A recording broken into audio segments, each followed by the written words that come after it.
This book is being read with permission from Peachtree Publishing Incorporated.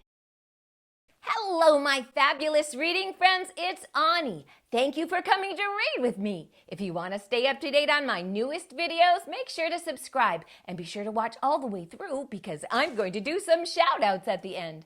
Are you ready for a Christmas story?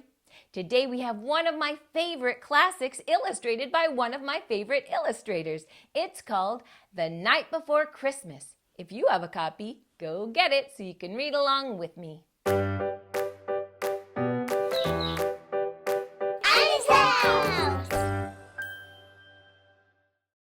The Night Before Christmas by Clement C. Moore.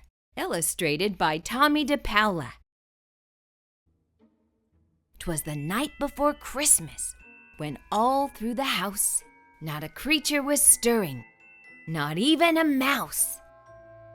The stockings were hung by the chimney with care, in hopes that St. Nicholas soon would be there. The children were nestled all snug in their beds, while visions of sugar plums danced in their heads. And Mama in her kerchief and I in my cap had just settled our brains for a long winter's nap. When out on the lawn there arose such a clatter, I sprang from my bed to see what was the matter. Away to the window I flew like a flash, tore open the shutters and threw up the sash. The moon on the breast of the new-fallen snow gave the luster of midday to objects below. When what to my wondering eyes should appear but a miniature sleigh and 8 tiny reindeer. With a little old driver so lively and quick, I knew in a moment it must be St. Nick. More rapid than eagles his courses they came, and he whistled and shouted and called them by name. Now Dasher, now Dancer, now Prancer and Vixen, on Comet, on Cupid, on Donder and Blitzen, to the top of the porch, to the top of the wall. Now dash away, dash away, dash away all. As dry leaves that before the wild hurricane fly, when they meet with an obstacle mount to the sky. So up to the housetop the coursers they flew, with a sleigh full of toys and St. Nicholas too. And then in a twinkling I heard on the roof the prancing and pawing of each little hoof. As I drew in my head and was turning around, down the chimney St. Nicholas came with a bound. He was dressed all in fur from his head to his foot, and his clothes were all tarnished with ashes and soot.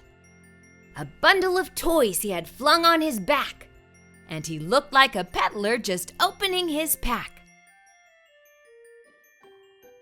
His eyes, how they twinkled, his dimples, how merry. His cheeks were like roses, his nose like a cherry.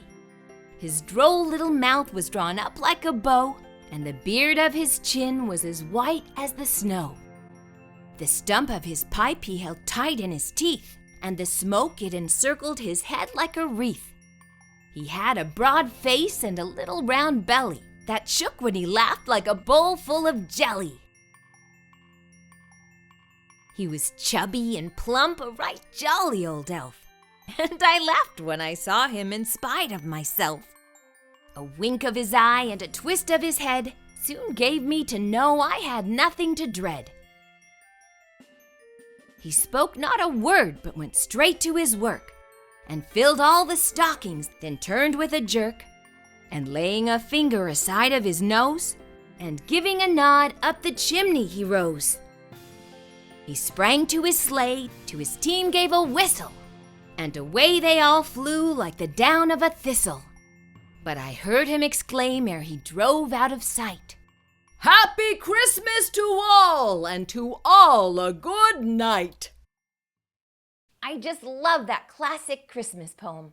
All right, let's do some shout-outs. Today I'm sending them out to Andres Saladanen in California, Carter and Phoenix Watterson in Haines City, Florida, Melek Abdan in Kazakhstan, Elena and Celine in South Florida, Indigo in the Philippines. Axel, Ansel, and Allison in California. Ava Geyer on Long Island in New York. Camilla Tentery in Tucson, Arizona. Sophie and Elise in Atlanta, Georgia. As well as Maddie and Jack in Pendleton, Indiana.